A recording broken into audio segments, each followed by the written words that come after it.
let's just work out who's in the room. So who's here from the university? So who are students or teachers or, yeah? Okay, who's here from the town and the city from a different perspective? Hello, welcome. Thank you for coming. That's great. You're also all from the town. Who's originally from Gotland in the first place? Okay, who's originally from Sweden? Who's originally from somewhere else? Okay, who is under 45? Who's over 45? Excellent, right. So the way I'd set this up was that we were going to have lots of conversations between over 45s and under 45s. There are not enough old people in this room, so we're going to slightly rebalance it to older people and younger people. Good, anyway, I'm going to start off by telling you a little bit about me. This is the town I come from in England. It's a little place called Reno in the north, and it's near to Manchester, home of the Industrial Revolution, otherwise known as where it all started going wrong by those of us who are interested in climate change. It also has this here wonderful space telescope, radio telescope for Jodrell Bank. So where I come from, it's a real land of beautiful countryside and technology. Very interesting place. Now, I live down here, and just up at the top up here is a little town called Whaley Bridge. And last year, this happened in Whaley Bridge. Anybody know what that is? It's a dam, yeah. So this happened in Whaley Bridge. It had been raining so much, even in the northwest of England, and trust me, it rains a lot up there. It had been raining so much that the dam collapsed. And that meant that the whole town risked being flooded. So 6,000 people overnight were told to pack their bags and get out of the town. This also happened the previous year in the same area. This was a huge peat fire.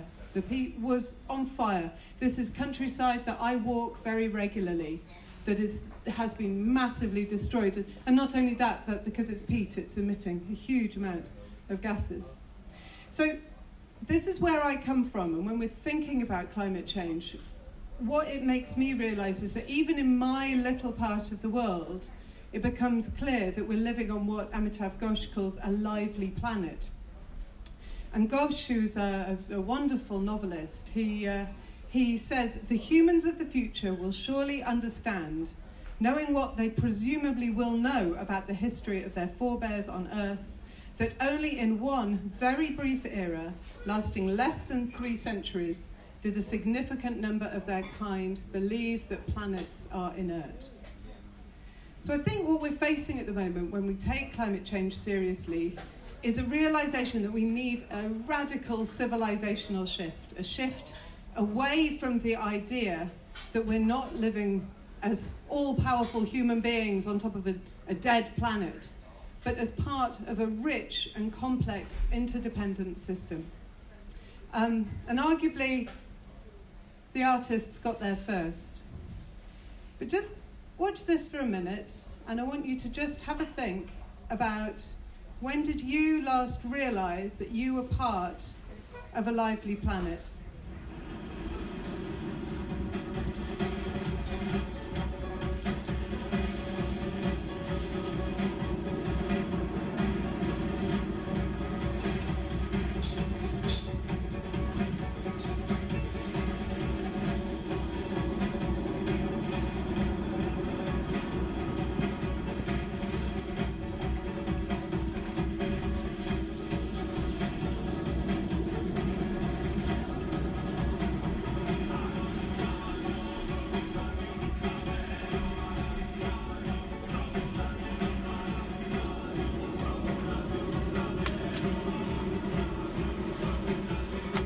Okay, so just turn to the person next to you and just talk for a couple of minutes.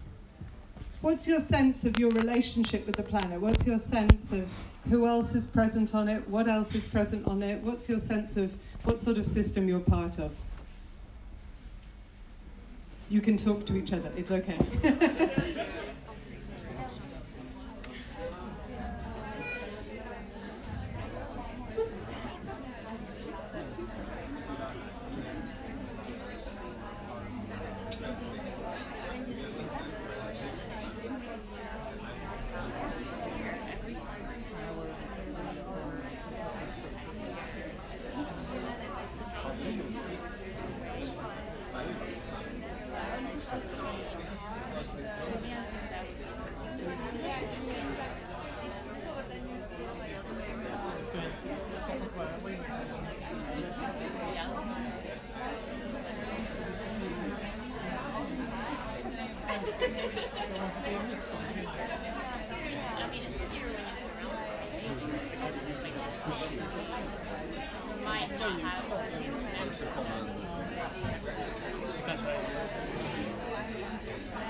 Okay, let's come back.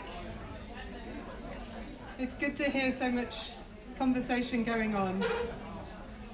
I think the thing that's worth bearing in mind is why we're not the only people talking about this. The debate about how we make this civilizational change, how we recognize that we're part of this complex system, that we're dependent on it, is also out on the streets. So I live some of the year in France. Anybody know who these people are? Yellow vests, exactly, the gilets jaunes.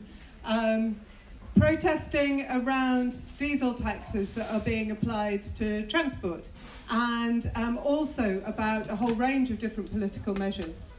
This is the other place I live, Bristol, and I walked back through town last summer. This was the Extinction Rebellion protest that was happening in Bristol.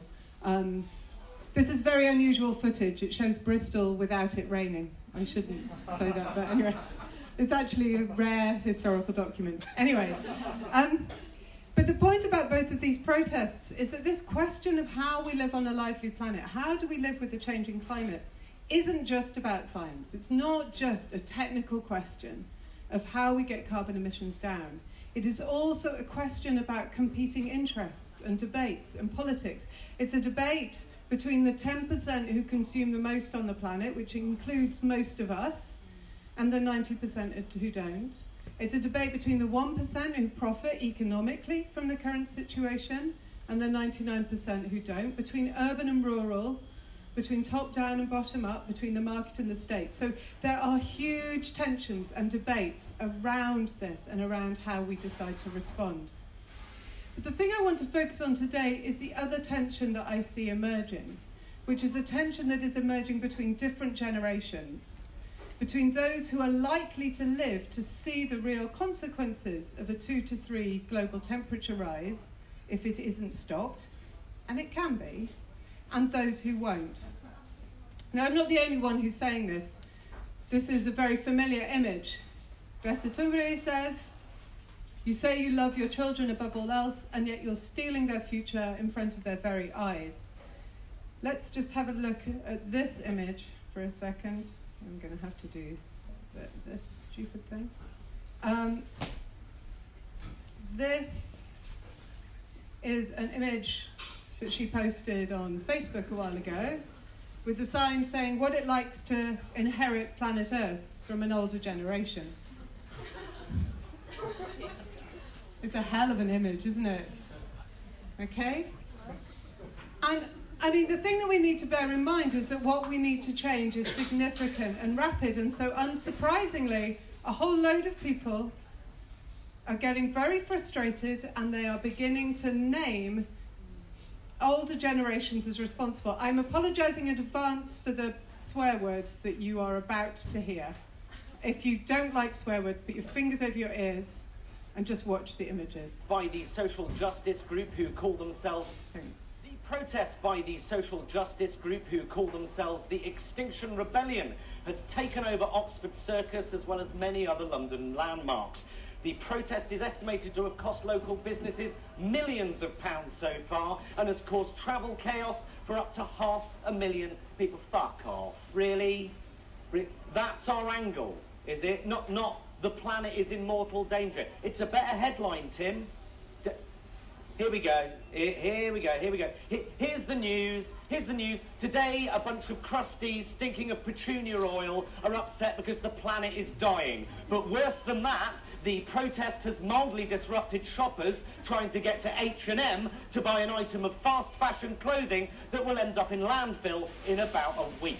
The government are doing nothing because the government is hardwired to protect animal farming corporations, oil companies, and anyone with more than $1 million trillion in the bank before it protects its citizens and its environment. So when it comes to global warming, the media isn't going to deny it. We're merely going to present it in abstract terms, saying things like a temperature rise of up to 2 degrees Celsius by 2025, because that sounds almost pleasant and isn't going to cause a panic, which might make people curb their consumerism and demand that their leaders take action. Speaking of which, Environment Minister Michael Gove, a man with a face that looks like a mass extinction, said, "We've got the message." Have you got the message? Oh, that's all right then. Come on, guys, you can all go home now, because Michael Gove says the government has got the message. He also said that he understood that action needs to be taken. Well, when I was being taught about the greenhouse gases and the destruction of the rainforests when I was at school 25 years ago. To be fair, I wasn't really listening, I just discovered wanking. But what have you done in the preceding 25 years? Exactly when is this action going to be taken? Well, we've banned microbeads in face wash, so we're well on the way then. Moving on, Notre Dame was saved, yeah. Look at the people who risked their lives to save the treasures inside. Look how much money this oil conglomerate donated to save and rebuild it. Not so quick when it comes to saving natural treasures like the Great Barrier Reef, are you? Not pumping very much dirty oil money into that particular conservation project, are you? No, you're just pumping actual oil. You can rebuild a cathedral in 5 years. You don't get a chance to rebuild this one, okay? This is the news, okay? This is the real news. In my lifetime, half of the world's wildlife has been wiped off the face of the earth. Even if you are some climate change denying nut job, you can't deny that biodiversity is essential for all life on earth, including ours. And the rate at which we are destroying habitats and polluting the oceans constitutes a mass extinction right now. That is the fact of the matter. The fact of the matter is that, annoying as these tree huggers might seem, peaceful civil disobedience has a history of changing minds and government policy. It works. Women's rights, gay rights, human rights. The headlines tonight: we are experiencing the 6th mass extinction in Earth's history, and it's not too late to do something about it. In other news, some Londoners had a hard time getting to work today. Yeah, that's it, I'm done. It stinks of petunia oil around here. I hope you don't mind, but I just thought we needed to see that.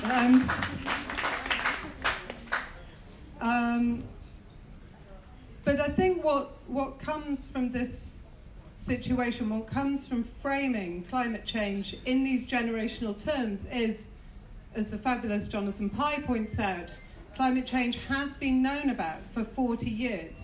The basic science behind global warming has been understood since the 19th century. The core principles of man-made impact on climate warming have been known since the late 1970s. Governments and presidents and prime ministers have known about it for 30 years. 1981, you get the President's Advisor, 1981, saying there can be no more important or conservative concern than the protection of the globe itself. Margaret Thatcher, 1989, says the danger of global warming is as yet unseen, but real enough for us to make changes and sacrifices so that we do not live at the expense of future generations. So basically, anybody who's been born since 1973 has spent their adulthood knowing that climate change is an issue and having their global and political leaders also knowing and acknowledging that it's an issue. So it is not, frankly, a surprise that our teenagers are disappointed and that there is now a huge backlash against older adults.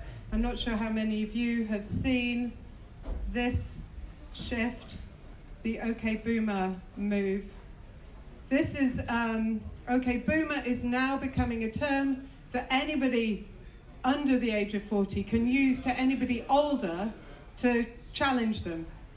So this is a young parliamentarian in New Zealand. Mr. Speaker, how many world leaders for how many decades have seen and known what is coming, but have decided that it is more politically expedient to keep it behind closed doors? My generation and the generations after me do not have that luxury.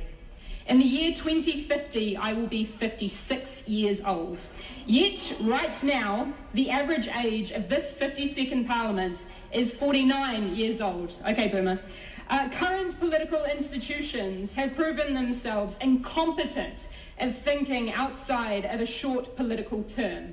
Change is so regularly sacrificed for power. Okay, so what we now have then is the emergence of a whole load of adults whose response is this. There's a new force of nature at hand, stirring all over the world. Fighting for young people. One lawmaker in New Zealand was doing just Oh, sorry, hang on, sorry, I'm playing two videos at once. That's not good. Just turn that one off. Let's try this one again. Okay. We're not alone. There's a new force of nature at hand, stirring all over the world. They are the young people whom, frankly, we have failed, who are angry, who are organized, who are capable of making a difference. They are a moral army. And the most important thing that we can do for them is to get the hell out of their way. Okay, so this is where we are, all right? We're in a situation where we're facing a significant crisis, where there is a huge amount that we need to do. We've got 40 years of inadequate action. We've got young people quite rightly pointing out the failure of the previous generation, and we've got the statement from older adults saying the most important thing that we, the older generations, can do for younger generations is to get out of the way. Can we just have a think about that? All right? What I'd like you to do on your tables just now is think, what do you think? What do you think about that suggestion? Is that the most important thing that adults can do right now to get out of the way of young people? Have a little chat.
Okay, let's come back.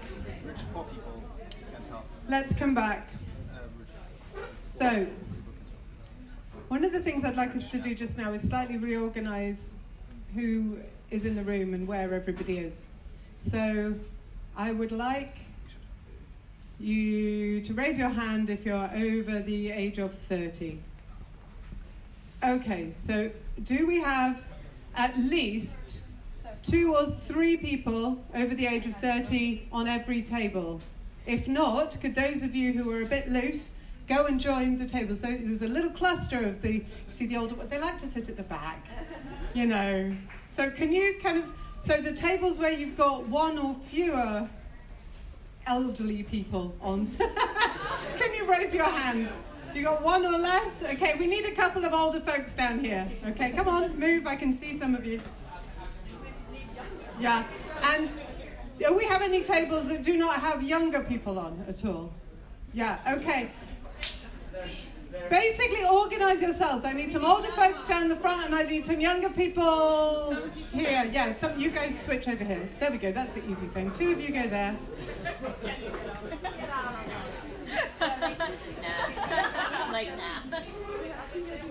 That's great, okay. 2 here, jolly good. How are we doing? Do we feel like we've got a bit of a mix going on? We've got mixes. Okay. Great. Excellent. Thank you for that. So, what I want to suggest is that there are huge risks if we make this climate change debate about older people versus younger people. Huge risks. The first risk is that it ignores the differences within generations. Okay? It ignores the fact that there are huge differences within each generation in terms of income and wealth, in terms of gender, in terms of race, and in terms of power and voice. And the risk is if we make this about generations, like just older people, we miss pointing out where real power is. It means we stop identifying the root causes. At the second time, if we produce divides between generations, our entire societies, particularly a society like Sweden, my own in the UK, are dependent on an intergenerational contract. And that intergenerational contract is about younger people looking after older people and older people looking after younger people. And the risk is that if that breaks down, we end up with all or nothing, free for all. We end up with richer people being able to look after their families and poorer people not being able to. You end up with real vulnerabilities here. So I think there's a huge risk around framing this around intergenerational conflict. The second risk is around effectively age discrimination and the negative effects that it brings. If we cannot hear each other because we see people as being of different ages, we cannot see the knowledge and the expertise and the ideas that they bring. And the reality is that climate change is a situation where we have to act quickly and we need all of our expertise on board. It is not going to be enough to dismiss different age groups without any reference to who and what they might be. So, what I want to do today is to start thinking about how we might rebuild a little bit of intergenerational solidarity. Okay, that's what we're going to do for the next hour. We're going to start thinking about and listening and working across different generations.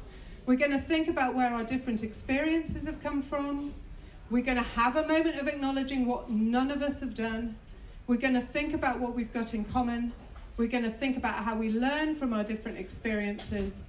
And we're going to start mapping our assets, because that's where possibility lies. So, your first job on your table is to share some stories, okay? Is to remember that we've all been young at different times. So your first job is to tell each other stories of what it meant to grow up at different times and different periods, okay? I want you to think about being a young teenager. What did you take for granted when you were growing up? What did you do for fun? What did you have to play with?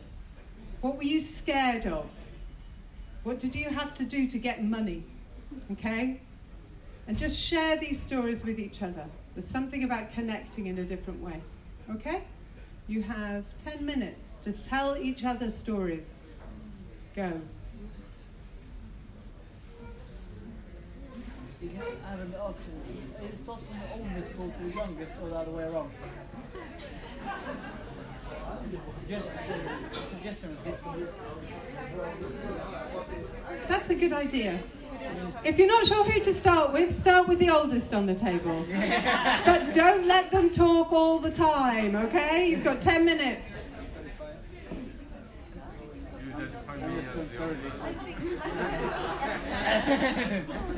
I'm probably the first time marking the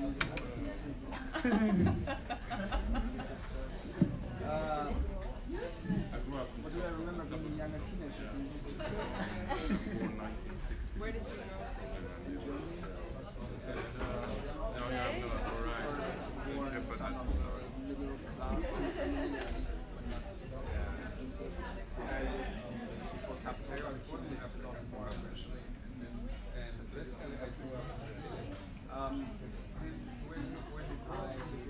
Got the possibility of some sort of social mobility based on the school. And yeah, I first academic in the family. During my time, video games, sports, training kids, myself. Yeah, playing whatever I wanted to have. In my childhood, my family was fairly affluent before it collapsed. My dad was in policy and my family was apart. I wasn't afraid of learning, I guess, I was afraid of not learning new definition of responsibility. I was young, but then the thing, Okay, those of you who are still talking and you were the first speaker, time to let go now. Let somebody else go. yeah, I think I stop yeah. What about jumping to the youngest? I remember growing up playing outdoors. Very seldom. Do you remember skiing? It was last year.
Youngest on the second oldest, second youngest three. Yeah.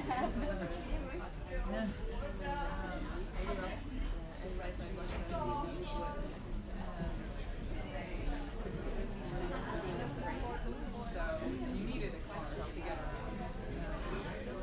So I drove everywhere, and me and my friends, for fun, sometimes we would just get pile on the car and talk and everything.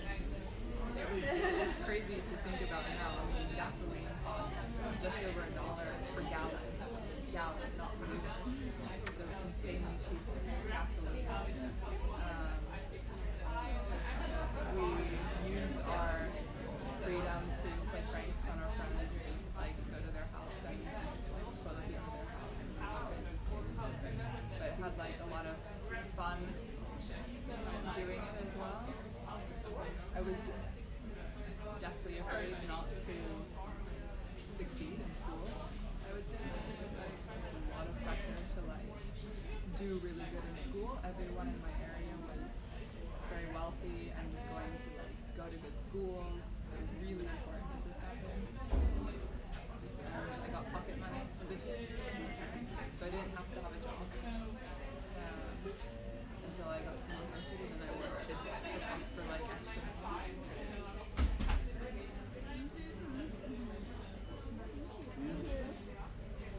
second youngest.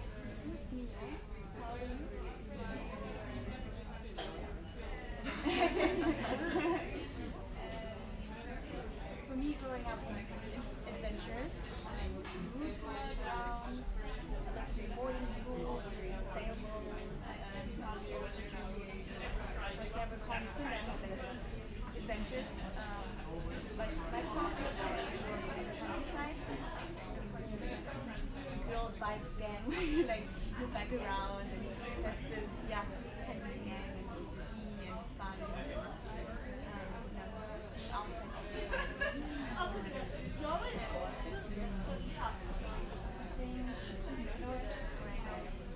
was always the youngest in school. Always I could prove myself again.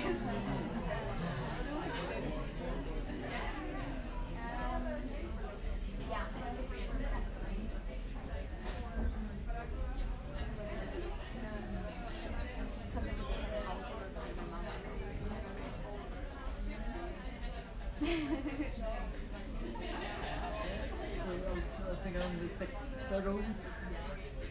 So I grew up, I'm Swedish, so I grew up in kind of a small suburb. Playing with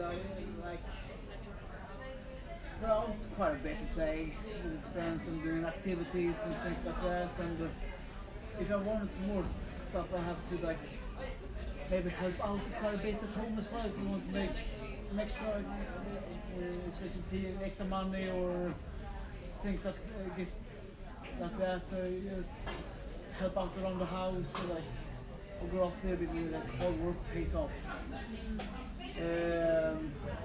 Wasn't really afraid too much. So. I'm sorry to interrupt all the stories. See, once you get started telling these sorts of stories, it's very hard to stop, isn't it? Because isn't it fascinating? So I want us just to take a second, just have a moment and think, what did you hear that was the same between different age groups? Ideas, stories of their childhood, and what was different? What did you hear that was the same, and what did you hear that was different? So anybody, what did you hear that was the same across different stories of childhood? Taking things for granted. Mm-hmm. Yeah. So water and food and all that sort of stuff. Okay. Yeah.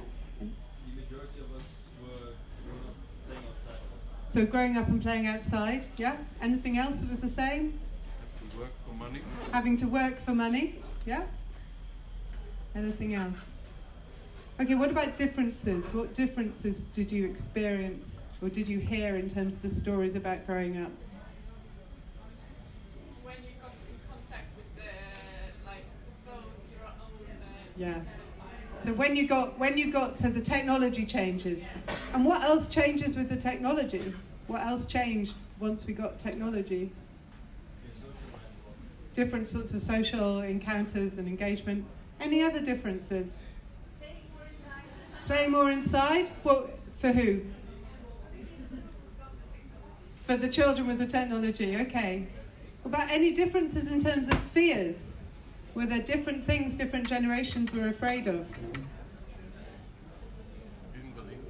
Say again? Did you not talk about fears? There was no talk about fears. Okay, well, it's funny that. Nuclear, okay, yeah, so what did you get? Say. Nuclear war. So you were scared of nuclear war, so growing up. Yeah, that was my memory growing up, was we used to have pieces of paper that came out from the government telling us what to do if we got a 5-minute warning. And I remember as a child thinking, 5 minutes is probably not enough time to do very much if a weapon is going to land on us. And I remember my dad standing in the garden and saying, well, if a nuclear bomb is going to land, I want it to land here, because I don't want to survive it. So that was the cheery childhood that I grew up in. Any other things that were different between generations? No. Okay. So that's got us warmed up. Thinking about what we have in common, what we have differently. Now what I want us to do is to think about how we have all as individuals responded or not to climate change, and bear in mind the fact that those of us who are over the age of 45 have had, over 30 years of this being taken for granted as part of our lives, that our politicians have known about it, others have known about it, and we've had very little change. So think of this as a kind of truth and reconciliation approach between different generations. So to start off with, I want the older adults to tell the story. When did you first hear about climate change? When did we realise it was serious? What did we do? And what were we up against if we tried to do anything? Okay? And then we'll shift to the younger generation. Okay? So those of you who want to call yourselves a bit older on the table, start sharing. When did you first hear about this? What have you done? And what has, if you like, got in the way of you being able to achieve anything? And then we'll switch to the younger group. Generation rough today. I would say.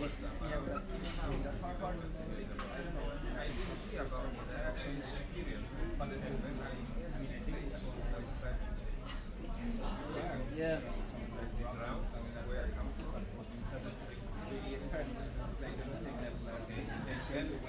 Did you call it climate? Because we were, in US we always said global warming. That was like, I remember that becoming a thing. I don't know. I think it's in German. Yeah, I guess 1 or 2 years. It was like something bad. So we only find bad. But then it was, and then if you don't really know anything about it, you just find out.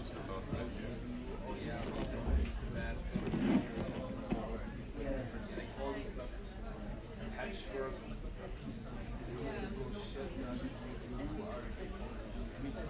The story was like, as a kid, it was like, if you don't throw trash into the environment, that's nice, being the world.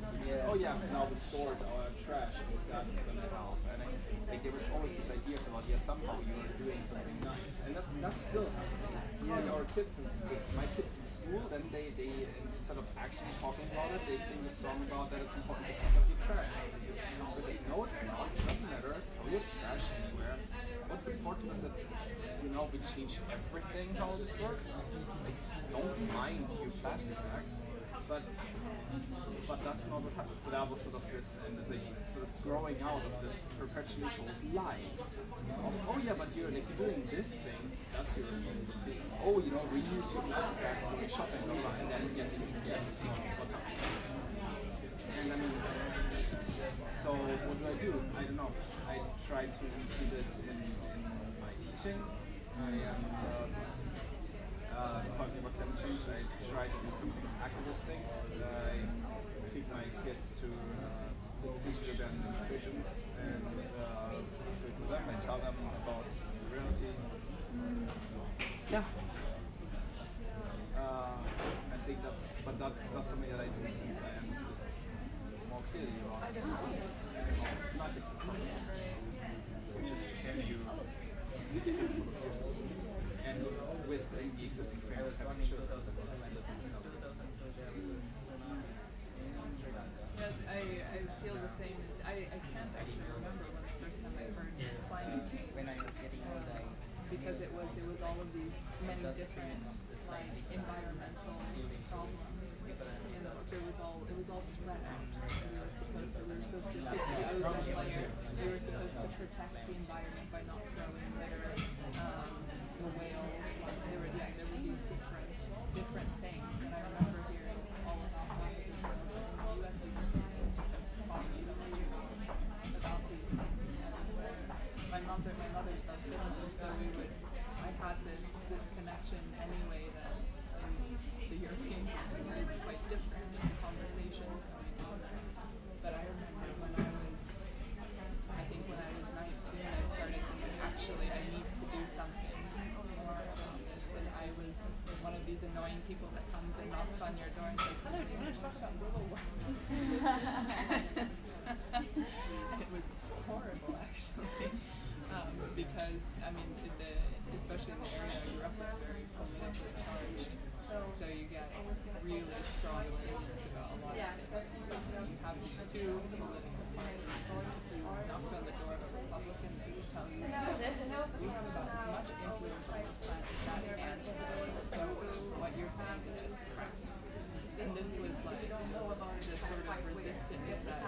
to be exposed to quite early on in this idea that I had to do something. But yeah, that was, I mean, since then,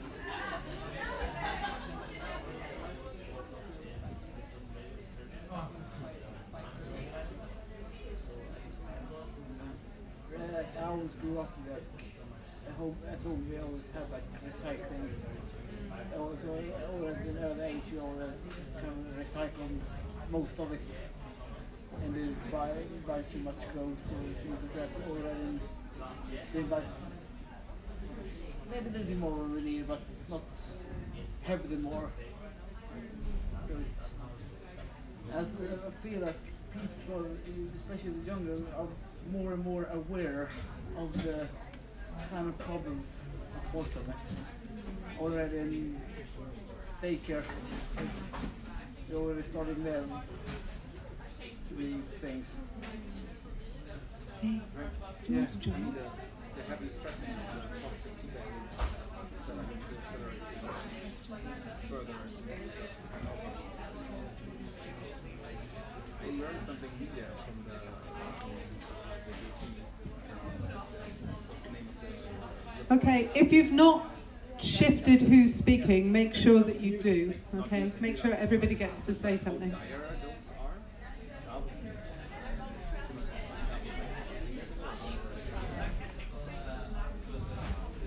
We have 2 days that we haven't heard from yet, so we want to hear a little bit more from them as well. I don't know, like in school, of course we heard about it, but never that big of a topic. Like also from Germany, so we always have like this recycling, that's plastic bags, plastic bottles as well, but that's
Okay, so what I'd like you to do just now then is to take from those stories that you've heard, what have been the obstacles that have been faced across different generations? What have been the things that you have hit up against? So even if you were an individual who wanted to do something earlier on, you know, what did you hit in terms of obstacles?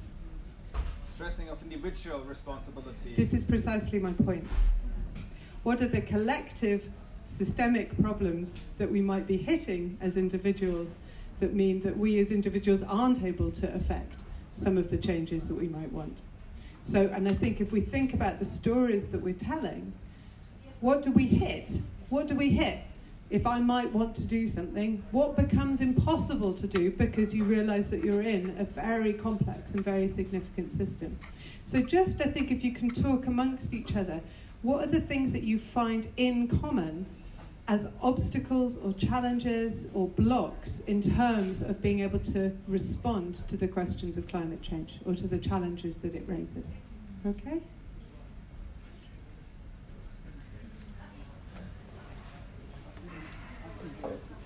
Politicians with laws and things like that. We can, I think, as an individual person, we can always do something small, maybe take a bite instead of the the small things. But the bigger things, I think, it's up to the politicians and the lawmakers, and we can push them a little bit as an individual to vote and things like that. But even this is the trend of corporations and governments, because I mean, sometimes the government wants to do something, but it's like the big corporation gives the money to the government, that's the money that they're not going to do it.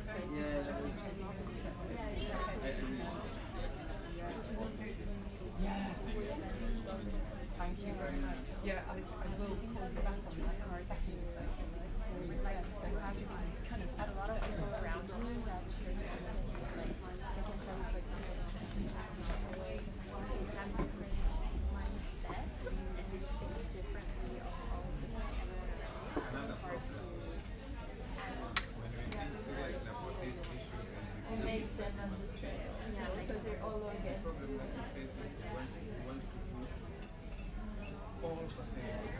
Being alone or isolated in your views.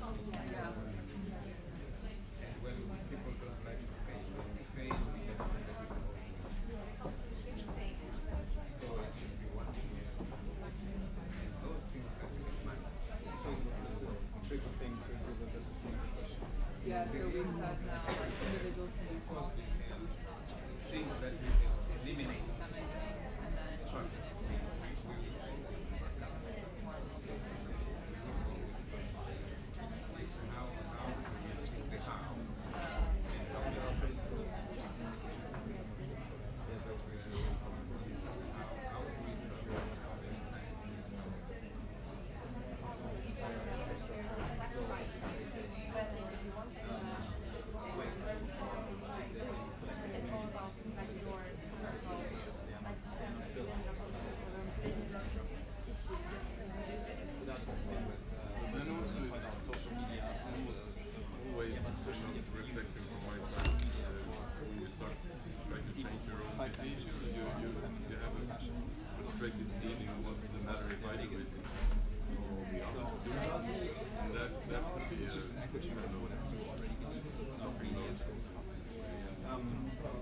so the tools available even for us as individuals are co-opted.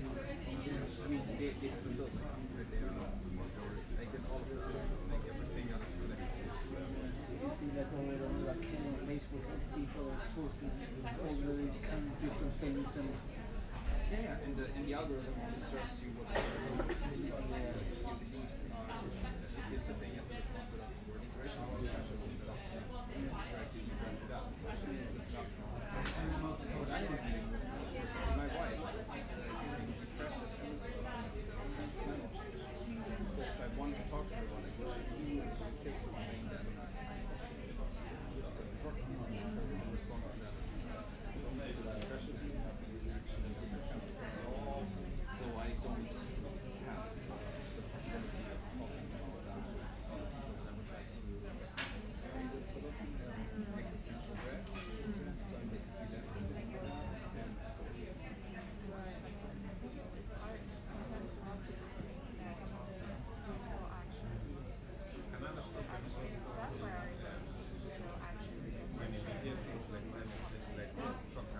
when you don't feel like you have the power, it can be depressing. I mean, that's the fact there's a lot of questions that we had talking about climate change, because it is, but you need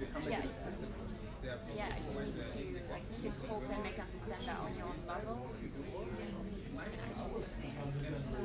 and then as well, like people with power, like completely denying the change of the climate. That Trump, for example. Not no offense to.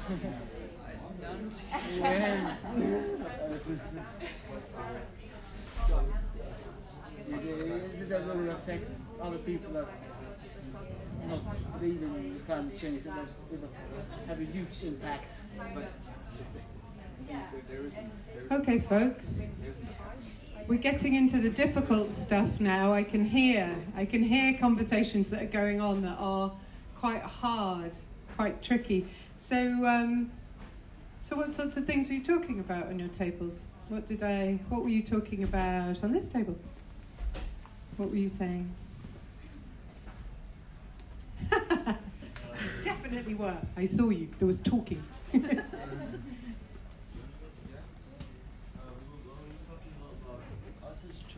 Thank you. Sorry. It just lets everybody else hear. No, I think that, like, as when my classmate here said that, well, us as children, we can't really say, you should go and buy ecological stuff, you should take the bike, because, well, we don't make the living, we don't make the money, they do. And us as children, well, we don't really have an influence over that, if you understand what I'm saying. So you're talking about economic power there. How much is it having the money to be able to influence big financial decisions and things?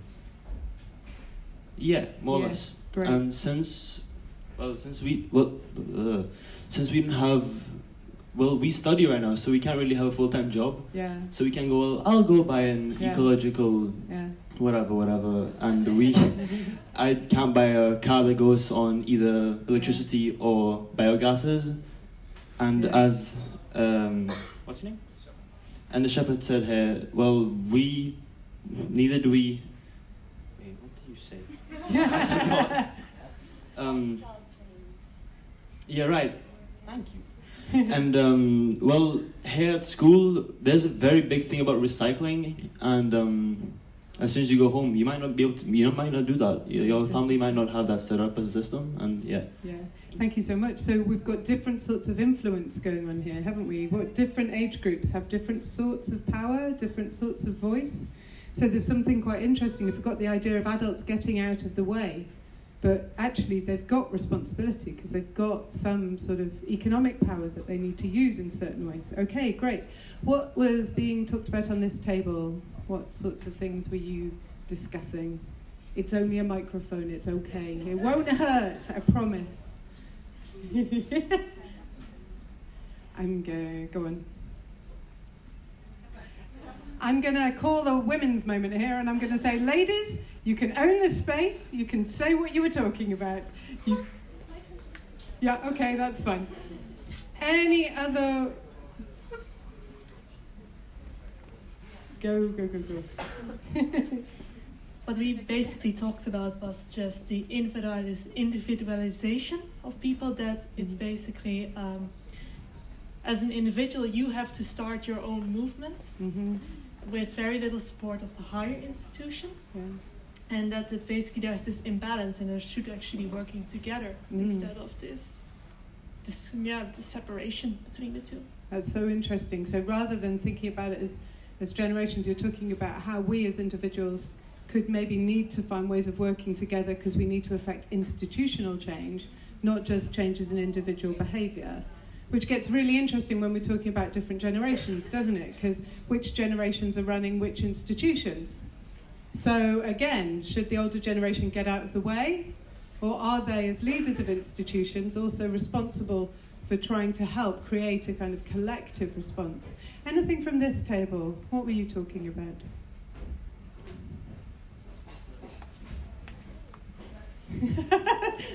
It's a worry. They've forgotten what they were saying. Anything you want to say? Yeah, go for it. Mm-hmm. So we were talking about the obstacles and that we have to limit our individual comfort and freedom and all that we are used to.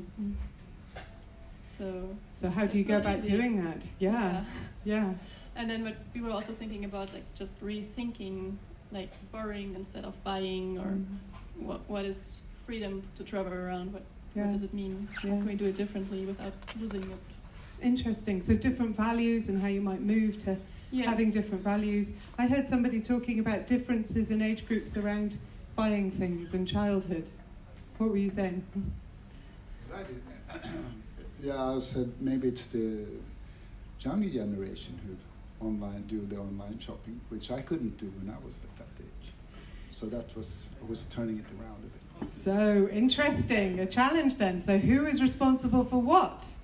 You know, how does this play out? Okay, now where there are clearly a whole set of obstacles we're up against, what I want you to do just now then is to shift into what we call a learning dialogue, where I want you to pair up with somebody, ideally not exactly the same age as you, okay? Ideally different ages.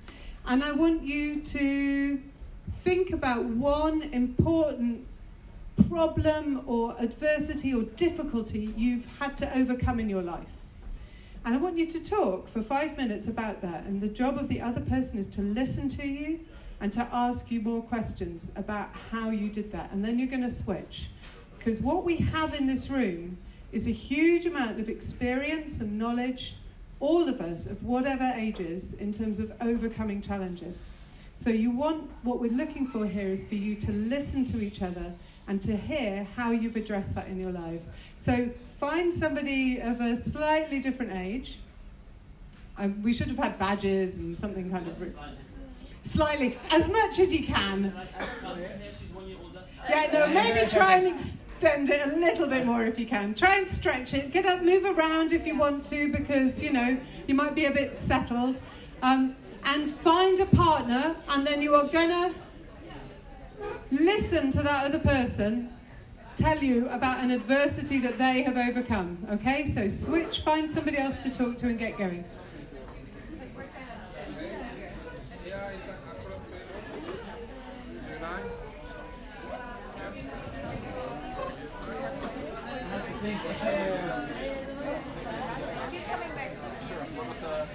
What was university over here? Do you have a problem? You said Zennströms. And you're here studying now?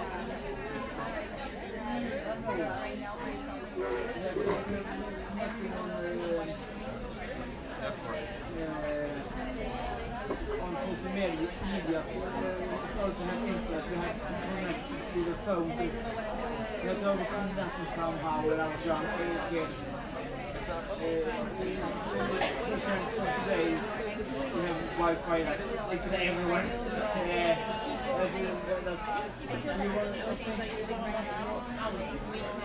And say that our phone numbers instead of meant up.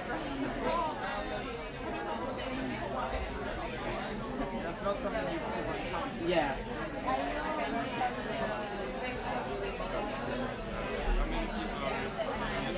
Exactly.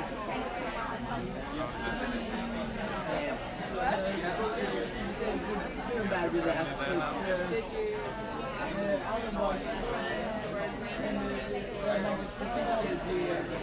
Things like exist today.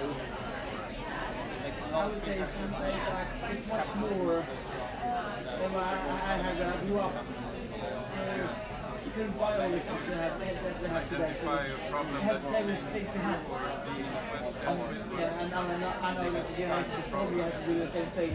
So we increase those things traveling around the world. What about you?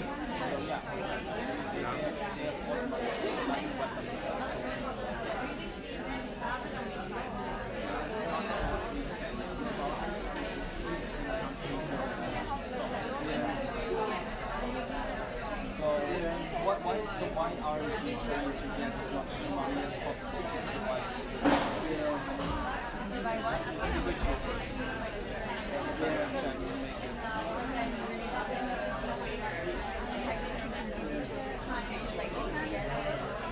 Survive until you also die. Yeah. And you're not too much younger than where I am, so it's not that big of a difference. Is it a lot of poverty that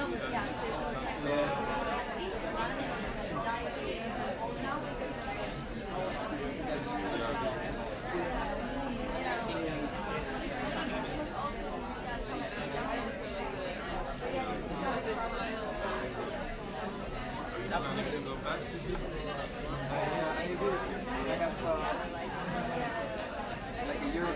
read an article from future of technology research in the US. It's also normally quite to give a talk and they treat for rich people and then they pay them as much as it takes a half a year to come there and give a talk. So he went, he shared a lecture and blah blah, and thought this would be an audience. And he was led into a big office room and he was with the tables and watched him. He sits down. Three guys. Hours, it was not a problem to have it. Sit down and start asking questions. And he said three that's different. Like font, like investment fund manager. Yeah. Those who paid thousands and thousands of dollars to come here for 2 hours to ask them questions. Yeah, they ask questions like, so after the event, we know that we will need security to protect us from all the people that are not but how do we make sure that the security people don't electric around the head with explosives, or could we make sure that only our fingerprints open the water resources? Or, again, this is the question they ask, how to basically stop power with all that money of the security forces in that we always demand for the language for this future. So there are people who think like that now already. Okay, that's 5 minutes, so swap and make sure you listen to the other person. 5 minutes. When I read that, okay. Have you? My imagination doesn't go to climate change good or bad. As I said before, like the connection or the as I said, it's influence us so much. It's scary. My wife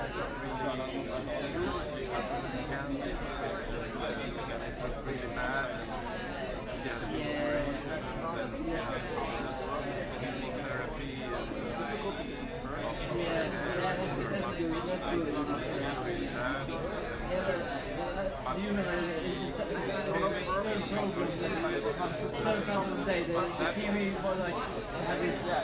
Emotional on the screen because there's no shows at the time. You have to go out.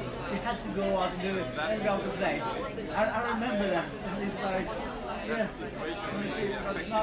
But at least I can say, okay, remember my dad.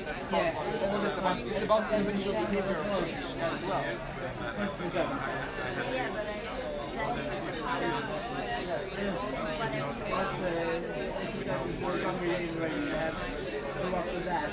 I had no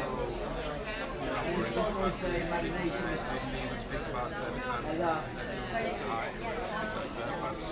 And as well as the technology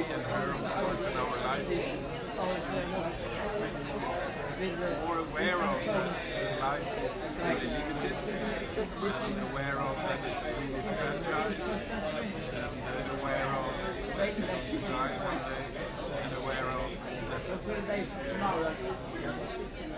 a way that catastrophe what you how you should describe it come off and unannounced in every moment.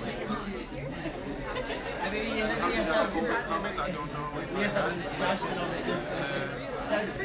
but I think it's a way to have it. Take that side of life into your life that life is hand in hand with catastrophic events. But it's also talking about those things like Wi-Fi and the internet today, that's not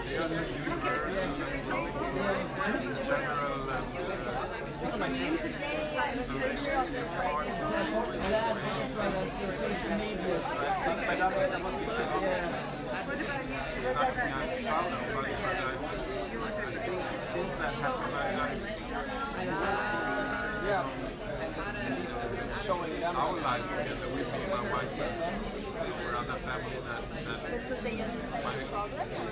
Yeah, in their own way.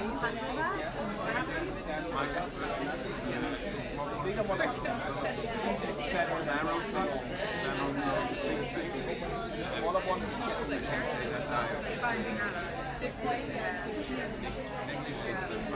but something here in the process in my life now that I'm excellent. You have. that was opened up in my mind what big problems within your life in a way. So the difficult thing with it was Okay, so can you just have a little chat on your tables now think about the resources that you used in different ways to overcome some of these challenges. What were those resources? What helped you? What enabled you to get over this situation? Are there things in common on your table that you were able to turn to that helped you address all of this? So on your table now, share the sorts of things that you found useful.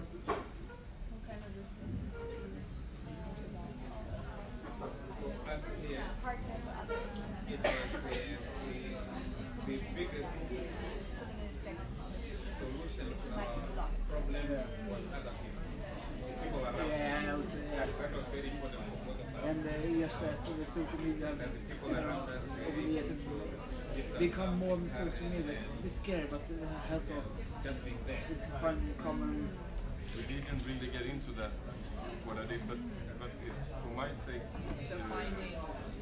dealing with that problem was really much to be very practical, to be very concrete, and to be very everyday doing this. Next day that, next day that. I didn't really understand the question, so.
Okay, folks.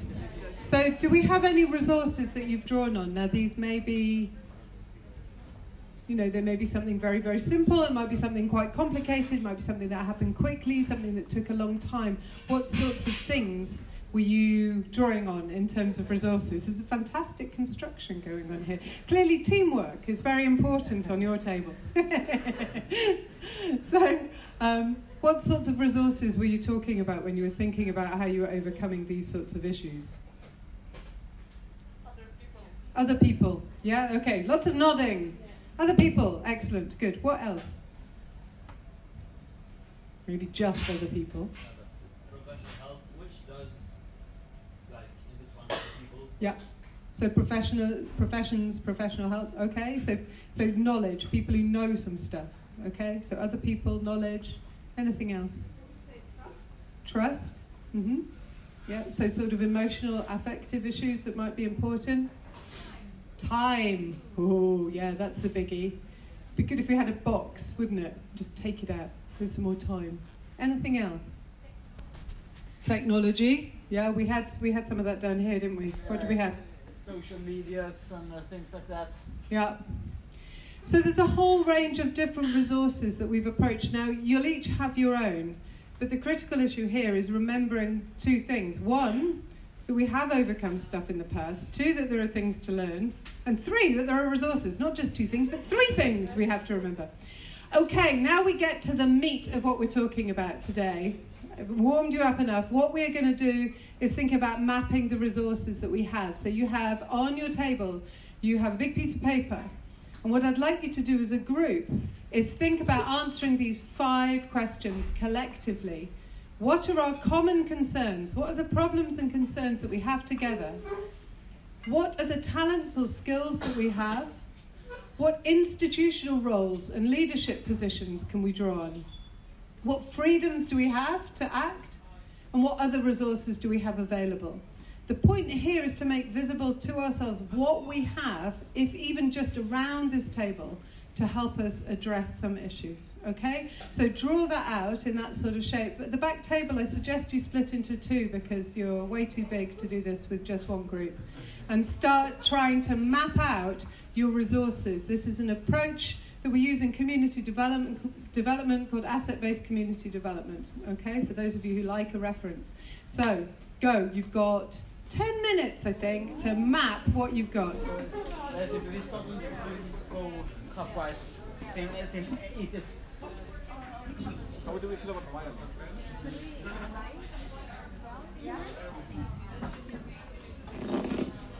So where are we? Like, oh, on this one, the big one. Oh yeah, that's a good one. Do we have a pen? We have markers. We can use this pen.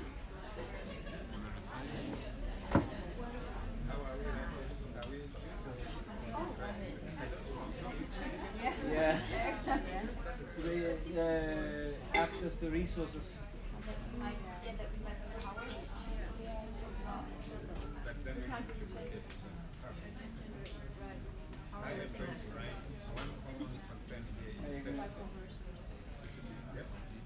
What kind of resources? Basic, like food. You all came to build discussion about intergenerational relationships. So you all turned up, so you must have some sort of common concern about, for example. So you could just kind of pick that up there and see how. And when you say economy, what do you suggest to find yourself. What else? Common concerns.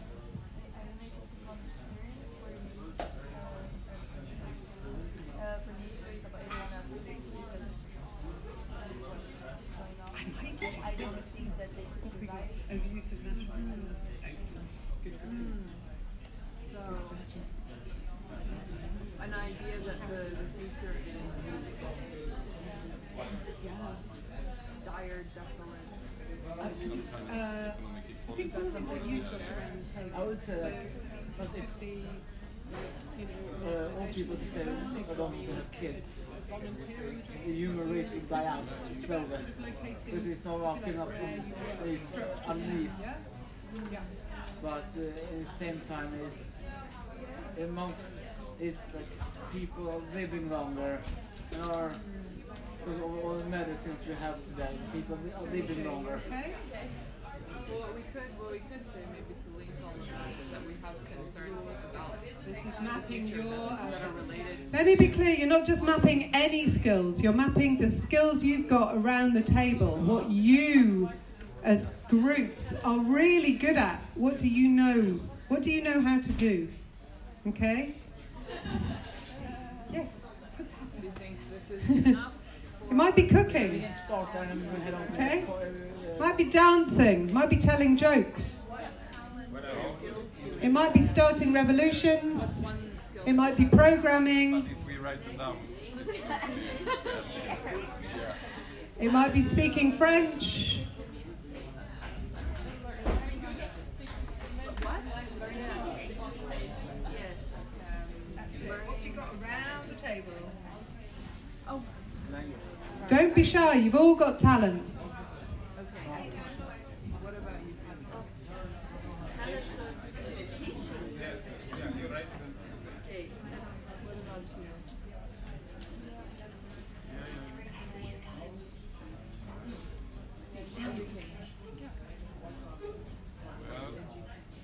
Now. Yeah.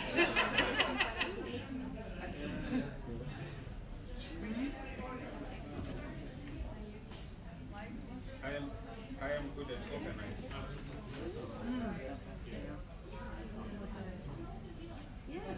I don't know where I have to think.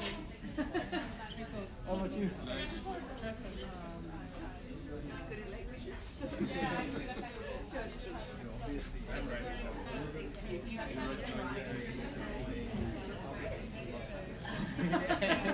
That wasn't very good.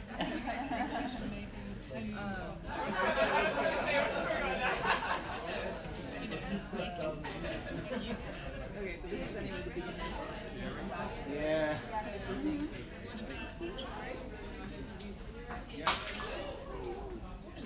Taxi!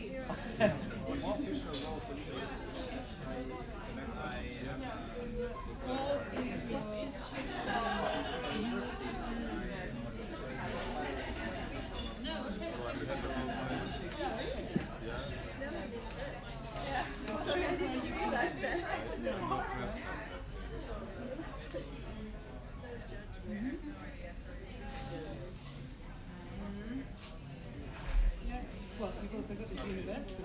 How do you change this one? Oh, I'm the resources being used here. Come on! You can do this. Yeah. Okay, so come on, let's do a bit of that. So, you know, also drawing your expertise, your skills, your knowledge from wherever you come from, okay? And whatever your background is. There's lots of Nobody else has think about it in relation to the campus, the university. How do you influence what's going on? Talent, skills and talent. Sometimes we feel like a billionaire. Yeah, what can you all do? Yes, that's it. He funds the Zennströms.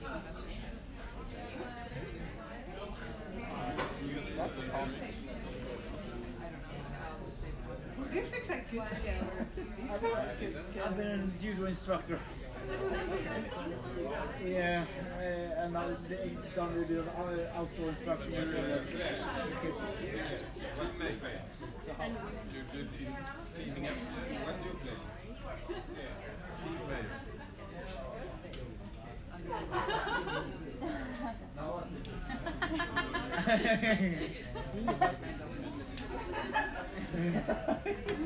The environment doesn't mean you're racist. Okay, what ingredients? Okay, could be nice. Well, think about.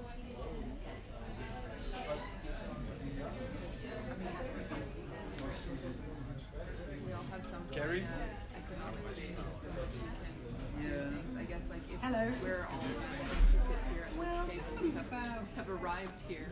Yeah. And think about it. So some people might have more expertise or experience in terms of institutional roles. And other people might be able to do whatever they want, whenever they want, wherever they wanted. They might have a bit more room to manoeuvre. So think about where and who's got room to manoeuvre. Quite often there is an idea that some people, they might have kids, they might be worried, they can't do, they might not feel like they can make a difference. Who is free from pressure? Who's got space to act? Who can take some risks? So think about where might you be free? Who's got those capacities?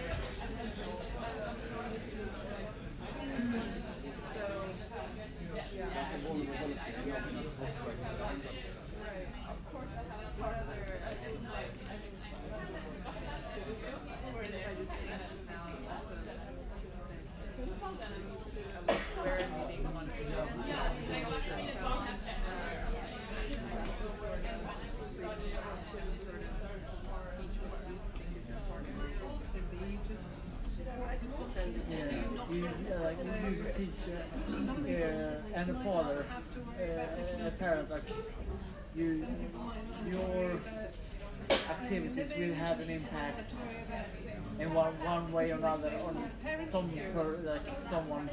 Sort of thinking also about where you have freedom and how to make the most of it. Yeah. The old people with too many responsibilities can help explain what it might be to not have that.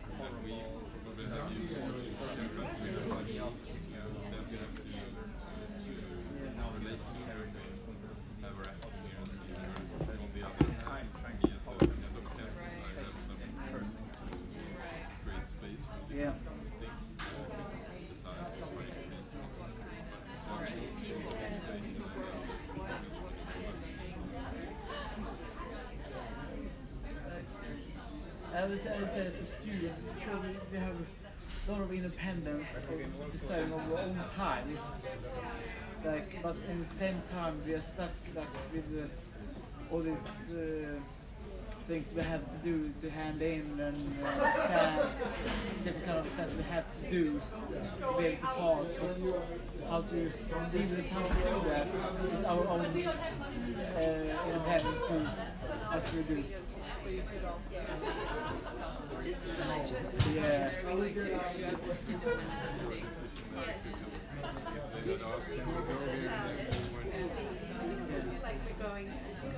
Yeah, for this student talk, for example.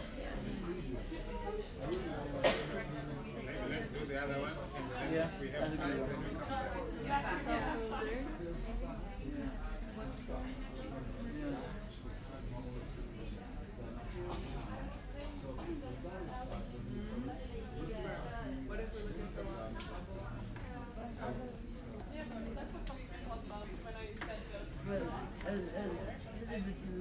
Access to some of the basic needs, like roof over our heads, bed to sleep in, food on the table.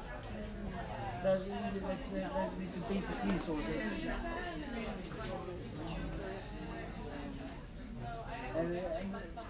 And the kind of basic, safe environment in school as well, where we can learn.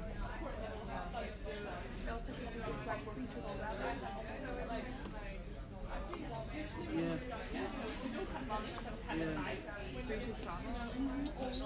Especially within Europe, and Middle Eastern countries, there are more restrictions on what you can and can't do and things like that. Quite intense. That's no. That would be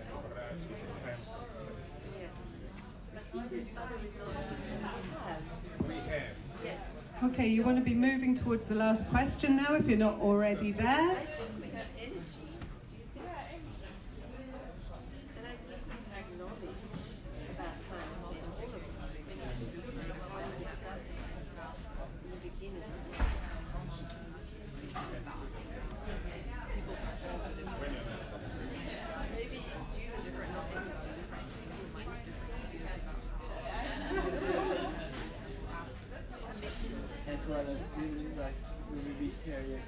Different backgrounds, religions, cultures, age differences.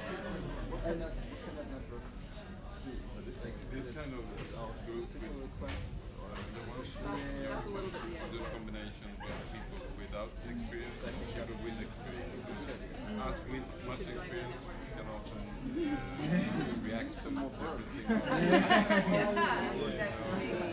It works, but you have the positive lack of that experience. Maybe you can create more fantasy of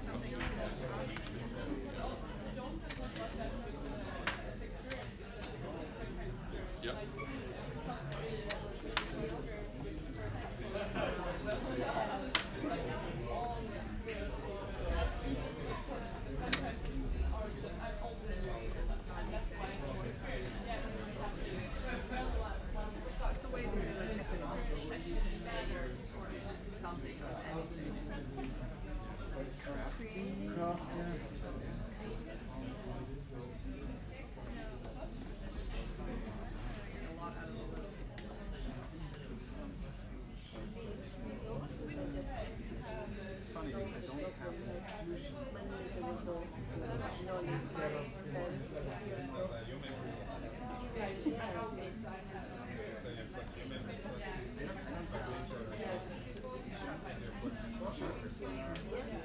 It's okay because other people are doing those things. You don't have to be. No, I'm just saying, like, but I can offer that I don't mind.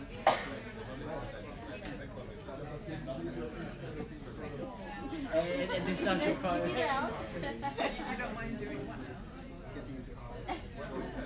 So you're feisty.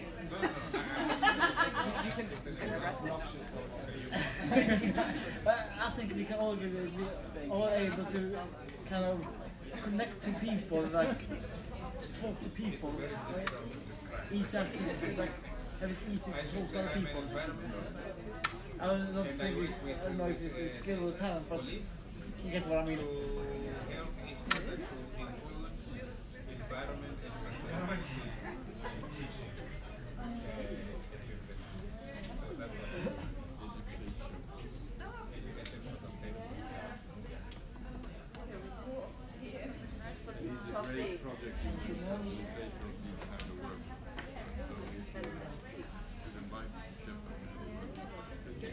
Okay, so let's have a couple of tables volunteering to share what you have in your assets, just around your table.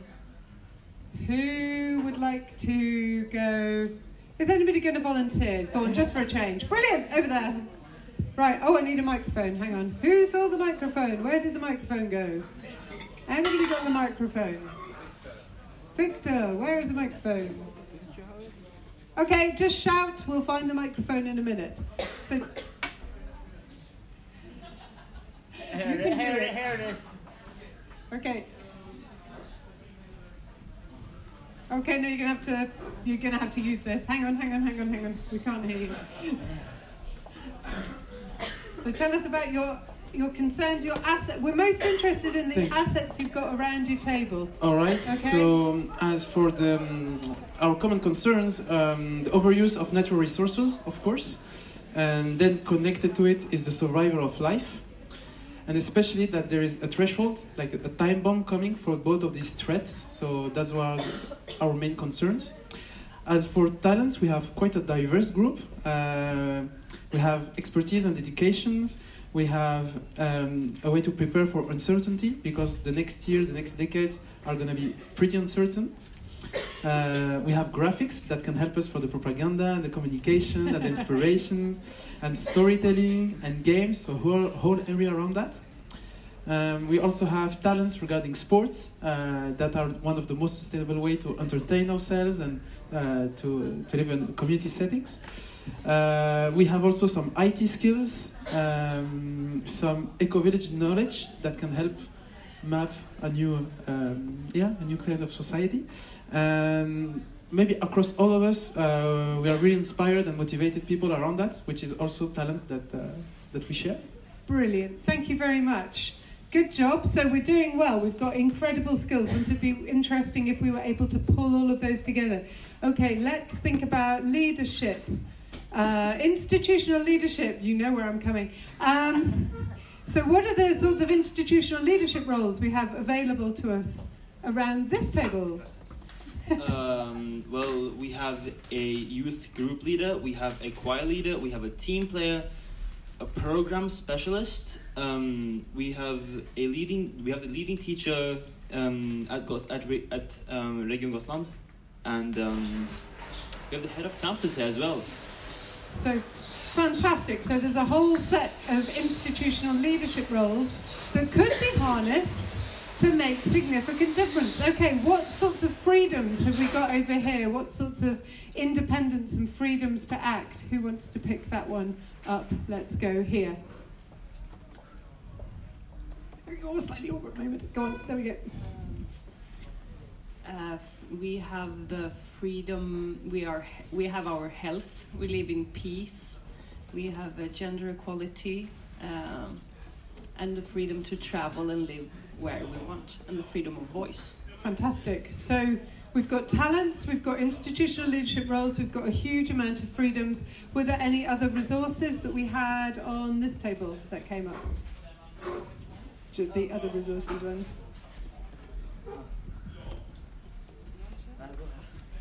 We said we had access to basic resources. We have a safe school and learning environment. We're free to travel. We have access to research, being in the university, and we have access to a lot of different kinds of social networks, whether they be within our learning institutions or outside of them.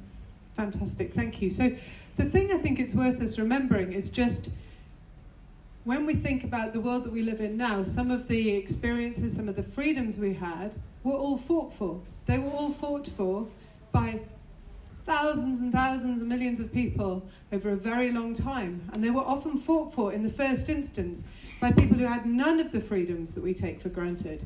They didn't necessarily have freedom of voice, they didn't necessarily have political representation, they definitely didn't have gender equality, they might not have had enough food, they might not have had basic rights. And think about where we are now. We have moved a long way. For some of us, this is not a global experience. So the point is, when we look at how significant and how enormous some of the challenges are, we need to remember that other people before us have hit much more, have hit huge challenges from a much, much lower base in terms of resources. So this is not something that is impossible. I think everybody has been working incredibly hard. So I just want us to wrap up for a second by each person just thinking, what am I going to take away from this workshop? And in particular, what do you think the answer to the question should be? Should adults just get out of the way of young people? So 2 reflections just for yourselves, maybe write them down. What do you want to take away from this? And what is it that you think adults should be doing?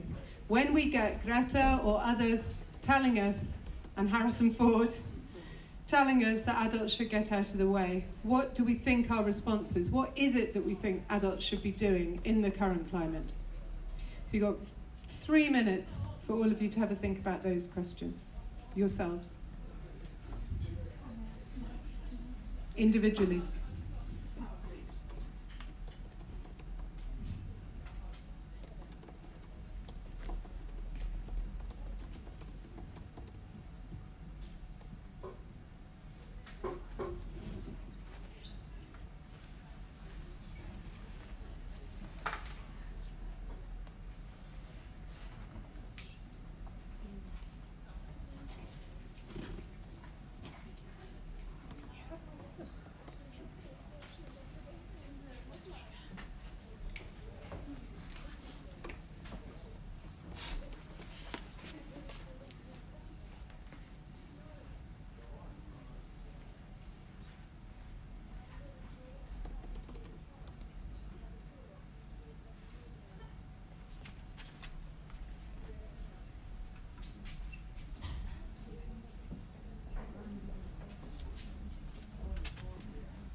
Okay, so what have we got?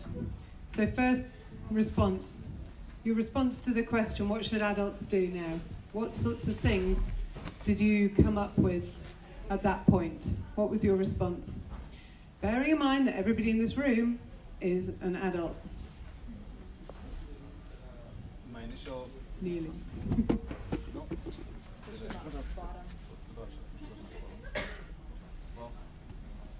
Not that much of an adult after all, apparently. So my initial response was that obviously adults should take responsibility for the stuff they've been fucking up, but when I try to do something in that regard, at least I get pushback from some people saying that it seems like that is me making this my issue or my trouble, and it becomes a little bit of claiming somebody else's movement. So I've been thinking about the notion of allyship in that sense, and being somebody who supports somebody else. Yeah. And that's maybe difficult for me personally because I'm used to people listening to me, but that's also my privilege. But it's difficult to think of that in that way, because at least I feel like I'm also going to be living in this world and I want to fight that battle for me and myself and my family. But yeah, so I'm sort of in between these poles. That's very interesting. So the concept of allies is a really huge and growing one in this movement. I think I have real concerns about allyship as in terms of the pushback, for example, on you as an older adult is not your issue. I actually really fundamentally disagree with that. This is our collective issue. We're all living in this. And anybody who says it's not adults' issue has no idea how serious it is. So, frankly, it's going to happen quickly. So, anything else? Adult roles and responsibilities. What were you coming up with in terms of what adults should do? Should we just go home, all of us? Should we do something else? What is it that we should be doing? Not just should, but could.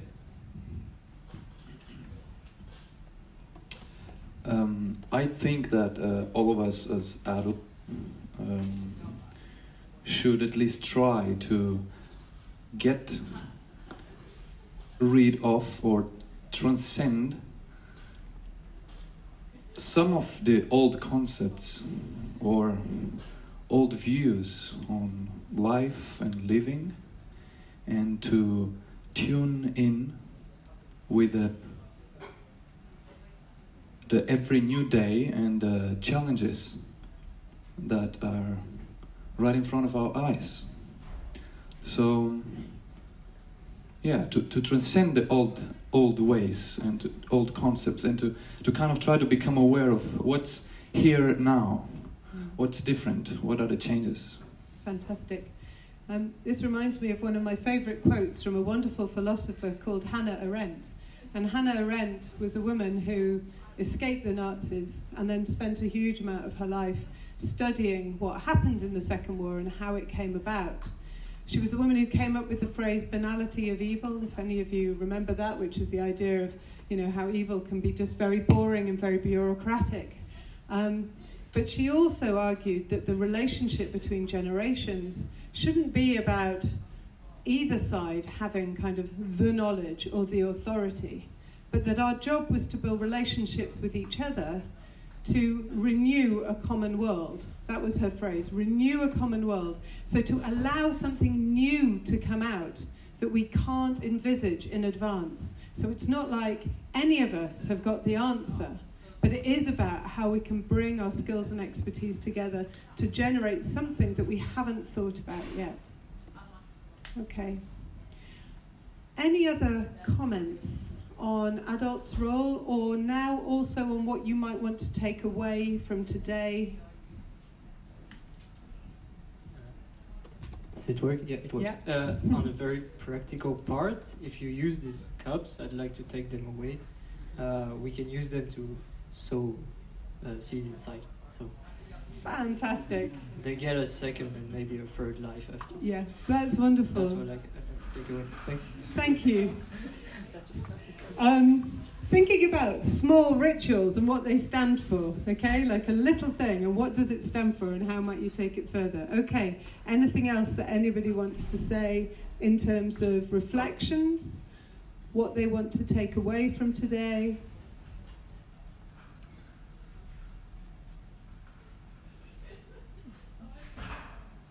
Okay.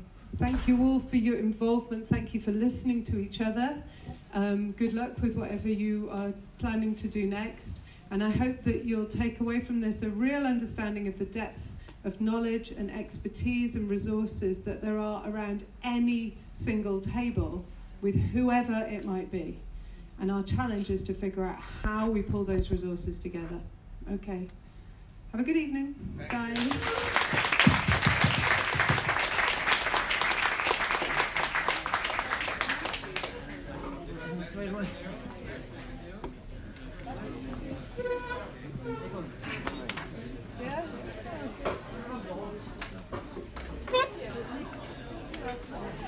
Yes, that's it.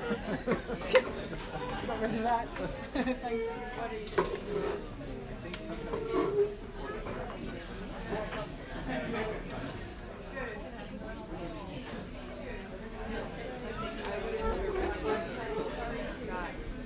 I'm in the middle. We're living on the same planet.